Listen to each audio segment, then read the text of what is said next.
Devil's breadth বা শয়তানের নিঃশ্বাস। কল্পনা করুন আপনি সকালে ঘুম থেকে উঠে দেখলেন আপনার সবকিছু শেষ। আপনার টাকা পয়সা, মানি ব্যাগ, গহনা সবকিছু কেউ নিয়ে গেছে, অথচ আপনি জানেনও না এই ঘটনা কিভাবে ঘটেছে। আপনাকে কেউ কোনো মারধর করেনি, আপনি নিজের ইচ্ছায় সবকিছু দিয়ে দিয়েছেন। এটা কিভাবে সম্ভব? 2023 সালে নারায়ণগঞ্জ পুলিশ একটি চক্রকে আটক করে এবং তাদের কাছে পাওয়া যায় 10 গ্রাম স্কোপোলামিন, যা ডেভিলস ব্রেথ নামে পরিচিত। পুলিশের মতে এই চক্রটি এই ডেভিলস ব্রেথ বা স্কোপোলামিন ব্যবহার করে মানুষের সর্বস্ব লুটে নিত। তো এই প্রতারকরা কি করত? তারা খাবারের সাথে অথবা পানীয়র সাথে এই ড্রাগস মিশিয়ে দিত, অথবা ফু দেওয়ার মাধ্যমেও এই ড্রাগসের ব্যবহার করে মানুষকে কন্ট্রোল করে তাদের সবকিছু নিয়ে নিত। কিন্তু এই ভয়ঙ্কর স্কোপোলামিন বা ডেভিলস ব্রেথ কিভাবে আবিষ্কার হলো বা এর ইতিহাস কি?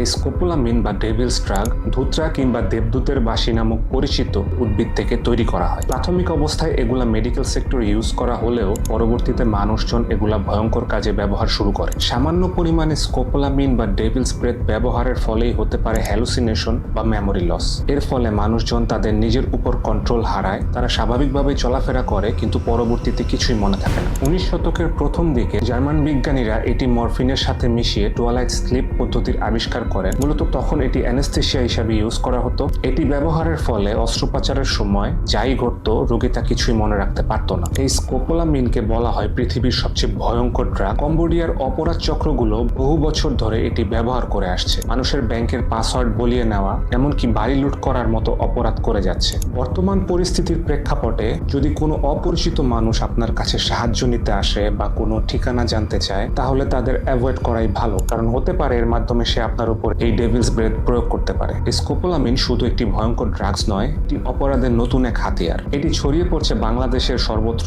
যা সাধারণ মানুষের জন্য নতুন হুমকির সৃষ্টি করেছে। তাই সর্বদা সচেতন থাকুন এবং সাবধান থাকুন।